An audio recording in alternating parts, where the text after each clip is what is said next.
السلام علیکم۔ رضا علی حجویری آپ کی خدمت میں، گنج بخش فیض عالم مظہر نور خدا، ناقص آرا پیر کامل کامل آرا رہنما۔ ہمارا مقصد تصوف اور معرفت پر 1000 سال پہلے لکھے جانے والی اپنے پیر و مرشد حضرت داتا گنج بخش علی حجویری رحمۃ اللہ علیہ کی مایہ ناز تصنیف کتاب کشف المحجوب کی روشنی میں تصوف اور معرفت آپ کے سامنے بیان کرنا ہے۔ جس کتاب کے متعلق حضرت خواجہ نظام الدین اولیاء رحمۃ اللہ علیہ فرماتے ہیں کہ جس شخص کو بھی مرشد کامل کی تلاش ہو وہ حضرت داتا گنج بخش علی حجویری رحمۃ اللہ علیہ کی کتاب کشف المحجوب کو پڑھے، اسے مرشد کامل کی مکمل رہنمائی ملے گی۔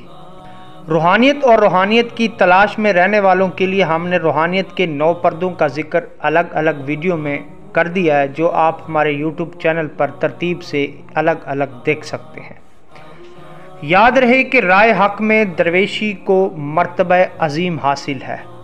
اور درویشوں کا بڑا درجہ ہے، جیسا کہ حق تعالیٰ نے فرمایا ہے قرآن پاک میں، ترجمہ صدقات حق ہے مساکین کا جو رائے حق میں اس قدر محو ہیں کہ ادھر ادھر نہیں جا سکتے، اور چونکہ وہ زبان سوال دراز نہیں کرتے، نا واقف لوگ ان کو غنی سمجھتے ہیں۔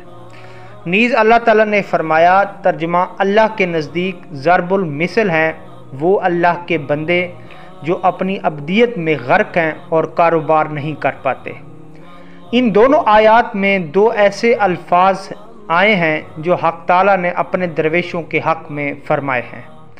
پہلی آیت میں لفظ جس کے لفظی معنی ہے گھرا ہوا، یعنی وہ رائے حق میں اس قدر مغلوب الحال، منہمک اور مست و بے خود ہے اور مست و محو ہے کہ دنیاوی کاموں کا ہوش نہیں ہے۔ اور دوسری آیت میں لفظ جس کا ترجمہ ہے وہ خدا کا عبد یعنی مومن یا بندہ،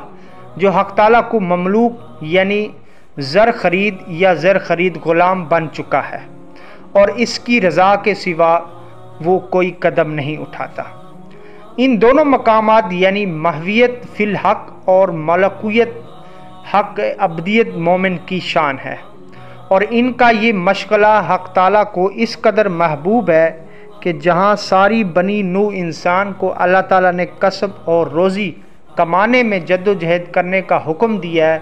اپنے ان بندوں کے لیے اللہ تعالیٰ نے باقی لوگوں کو حکم دیا ہے کہ ان کی ضروریات زندگی کا وہ خیال رکھیں۔ آج کل نام نہاد مسلح اور روشن دماغ لوگوں کی طرح حق تعالیٰ نے ان بندگان خدا کو بے کاری اور مفت خوری اور خانقاہی نظام کو زیب زینت کے القابات نہیں مرحمت فرمائے، بلکہ ان کی محبت، زہد و تقوی، گوشہ نشینی اور محویت فی ذات حق کی تعریف فرمائی ہے۔ کاش کہ ہمارے نام نہاد مسلح اور روشن خیال حضرات بھی اللہ تعالیٰ سے ہم خیال ہو سکتے، کیونکہ رائے حق میں بلکہ ذات و صفات حق کے اندر انحماق اور محویت،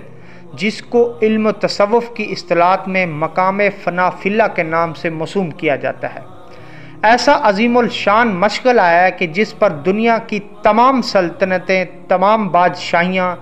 تمام امارتیں، تمام دوستیں، تمام قوتیں، تمام جاہ و جلال اور تمام شان و شوکت اور تمام علوم و فنون، تمام عقلی اور علمی کمالات، ہنرمندیاں، دانشوریاں قربان ہیں، اور ہیج در ہیج یعنی ان سے کم ان کے سامنے کچھ بھی نہیں ہے۔ اگر رسول خدا صلی اللہ علیہ وآلہ وسلم اور ان کے خلفاء اور خلفاء در خلفاء یعنی تمام علماء اور مشائخ روزی کمانے کو حصول کرب حق اور ہدایت خلق پر ترجیح دیتے تو اس میں مشغول ہو جاتے، تو نبوت اور ولایت کے فرائض کون سر انجام دیتا، کیونکہ نبوت یا خلفائے نبی کا منصب ایسا ہمہ گیر اور ہمہ وقت مشغلہ ہے کہ اس کے ساتھ کوئی مشغلہ ممکن یا دنیاوی کام نہیں کیا جا سکتا۔ اس لیے ان برگزیدہ حضرات نے اپنے پیٹ پر پتھر باندھے، اہل و عیال کو بھوکا مارا، چتھڑوں میں زندگی بسر کی، لیکن حصول قرب معرفت حق اور ہدایت خلق کے لیے اہم ترین مشاغل کو قربان نہ کیا۔ انہوں نے دنیا کو حق پر قربان کیا لیکن حق کو دنیا پر قربان نہ کیا، اور اس لیے ان روشن خیال لوگوں کی طعن و تشنیع کا بھی ہدف بنے ہوئے ہیں، اور انہوں نے ان کو اپنی طرح دنیا پر حق کو قربان کیوں نہ کر دیا کہتے اور طعنہ دیتے ہیں۔ وائے حسرت نادانی! اگر احسار بے غرضی اور بے نفسی کے یہ پیکر حق کو دنیا پر قربان کر دیتے تو دین حق کب کا ختم ہو گیا ہوتا اور آج ہم لوگ اس سے محروم ہوتے۔ لہٰذا ہمارے لیے یہ مقام شکر ہے نہ کہ شکایت کہ ایسے مردان خدا بے پناہ قربانیاں دے کر دین حق کو ہم تک پہنچایا۔ حق تعالیٰ نے درویشوں کے حق میں یہ بھی فرمایا ہے، ترجمہ کہ مردان خدا رات کے وقت اپنے جسموں کو بستروں سے جدا رکھتے ہیں۔ اس آیت مبارکہ میں اللہ تعالیٰ نے اپنے ان پیارے بندوں کی تعریف فرمائی ہے جو ساری رات ذکر و فکر الہی میں یعنی عبادات اور مراقبات میں گزار دیتے ہیں اور بستروں پر جانے کا نام نہیں لیتے۔ وہ عالم صاحب جو خود رات کو نہیں جاگ سکتے اس لیے فتوے دیتے ہیں کہ اسلام میں راتوں کو جاگنا ٹھیک نہیں ہے، بس 5 نمازیں پڑھ لیا کرو یہی کافی ہے۔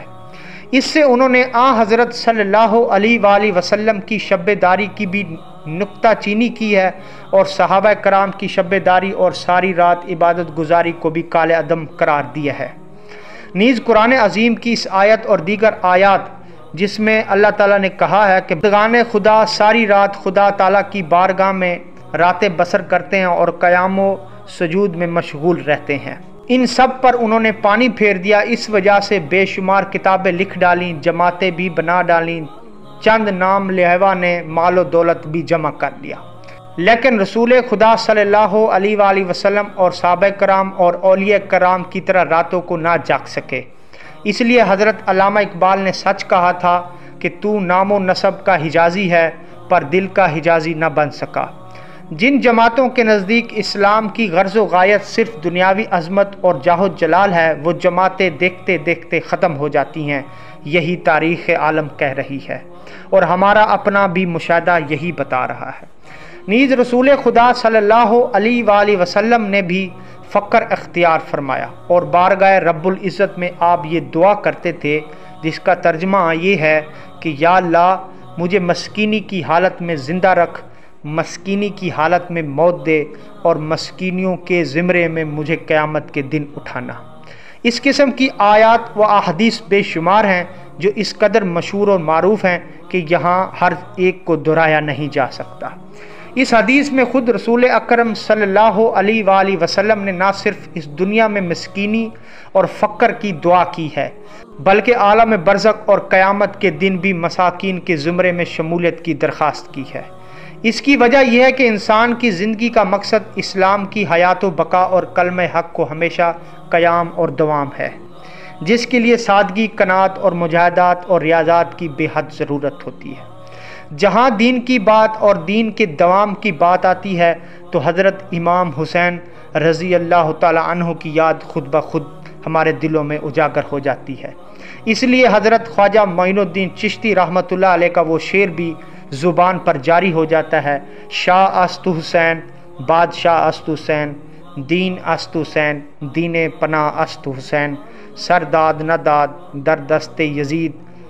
حقہ کے بنا لا الہ است حسین۔ اللہ تعالیٰ سے دعا ہے کہ اللہ تعالیٰ ہمیں حق سچ بیان کرنے کی توفیق عطا فرمائے اور حق سچ پر چلنے کی توفیق عطا فرمائے، اور اپنے فقراء اور اللہ تعالیٰ کی راہ میں ان کے برگزیدہ اولیاء کرام اور فقیروں کی عزت اور ان کا احترام اور ان کی محفل اور ان کی مجلس میں بیٹھنے کی توفیق عطا فرمائے۔ ویڈیو آپ کو پسند آئی تو چینل کو سبسکرائب کریں، لائک کریں اور شیئر کریں، اور اس متعلق آپ کا کوئی بھی سوال ہو تو آپ کمنٹس میں پوچھ سکتے ہیں۔ شکریہ۔